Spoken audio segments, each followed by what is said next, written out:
আজমলৰ জয় পুৰণি আমাৰ বিদ্যালয়খনি সেউজীয়া গছ-গছনিৰে ভৰা সহায়ৰ সুৰ বৰষিছে আজমলবোৰৰ পৰা প্ৰশংসা কৰি শেষ কৰিব নোৱাৰি আপোনালোকৰ কথা কতদিন দুখীয়াই উশাহ লৈছে আপোনালোকৰে পৰা নিশ্চয় শুনা পাইছে আপোনালোকেও আজমলৰ কথা ক'বলৈ গ'লে শেষ নহয় তেওঁলোকৰ অৱদানৰ কথা আছে এজন মহান ব্যক্তি নাম তেওঁৰ বদৰুদ্দিন আজমল তেখেতৰ হৃদয়খন বৰ হেনো কোমল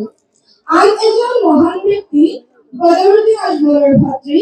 নাম তেওঁৰ সিৰাজউদ্দিন আজমল শিক্ষাৰ ক্ষেত্ৰত ছাত্ৰটিৰ জীৱনক তেওঁ কৰি তোলে উজ্জ্বল নালাগি যাবলৈ ইমান দূৰলৈ আহামৰ বুজাই লৈ সকলোৰে বাবে ৰৈ আছে আজমল প্ৰিয় হৈ ওলাই আহামৰ লগত আজমলৰ জয় ধন্যবাদ।